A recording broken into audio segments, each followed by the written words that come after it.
Hello everyone, कैसे आप लोग। उम्मीद करता हूँ सब ठीक से होंगे। तो आज मैं फिर हाजिर हूँ एक नए वीडियो के साथ, और इस वीडियो के अंदर कुछ भाइयों का डाउट है, सवाल है, तो चलिए इसको मैं क्लियर करूंगा। सबसे पहले मैं बात करने वाला हूँ, एक भाई का भी ट्रांसफर कंप्लीट हुआ है। भाई का जो नकल का फला 5 अप्रैल को कंप्लीट हुआ है, लेकिन वहाँ पर थोड़ा सा मुश्किल आया भाई के साथ, लेकिन फिर भी ट्रांसफर जो अल्हम्दुलिल्लाह कंप्लीट हो गया। तो चलिए उसके बारे में बात कर लेते हैं।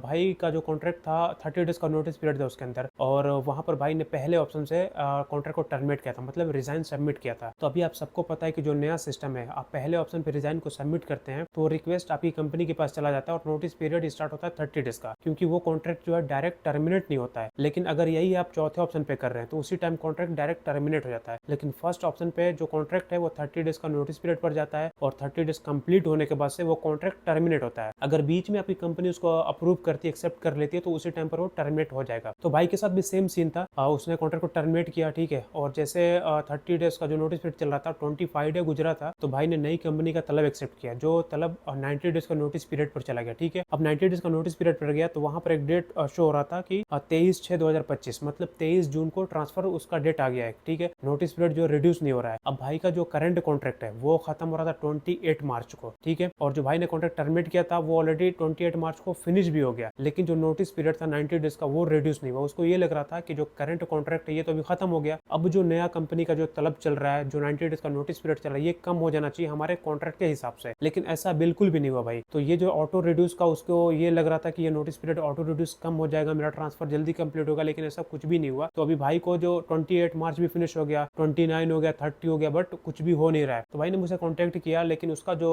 एक सबसे बड़ी अच्छी बात है कि भाई का जो इकामा 31 मार्च को एक्सपायर हो रहा था। तो मैंने उसको बोला भाई अभी आप वेट कर लो, 31 मार्च को आपका डायरेक्ट ट्रांसफर होगा, क्योंकि इकामा आपका एक्सपायर हो रहा है, तो ये ऑटोमेटिक जो नोटिस पीरियड रिड्यूस हो जाएगा। लेकिन भाई को ये लग रहा था कि मेरे कॉन्ट्रैक्ट के हिसाब से नोटिस पीरियड रिड्यूस होना चाहिए, अभी 2 दिन एक्स्ट्रा हो गया। तो भाई ने 31 मार्च का वेट किया, और फाइनली अल्हम्दुलिल्लाह भाई का जो ट्रांसफर कंप्लीट हो गया। लेकिन जो नोटिस पीरियड था ना भाई, वो रिड्यूस हुआ नहीं, ऑलरेडी वो टर्मिनेट हो चुका था, और क्यूआर से मैसेज भी आ चुका था उसको कि आपका जो कॉन्ट्रैक्ट है वो टर्मिनेट हो चुका है, या फिर फाइनल एग्जिट के लिए प्रोसीड करो या फिर ट्रांसफर के लिए। तो भाई को ये लग रहा था कि अभी तो मेरा करंट कॉन्ट्रैक्ट अभी है ही नहीं है, और ये अभी नोटिस पीरियड चल रहा, तो मुझे अभी 90 डेज वेट करना पड़ेगा। लेकिन चले, इकामा भाई का एक्सपायर हो गया 2 दिन के बाद, तो अल्हम्दुलिल्लाह ट्रांसफर कंप्लीट हो गया। अब एक और भाई का सवाल है, तो चले देख लेते हैं।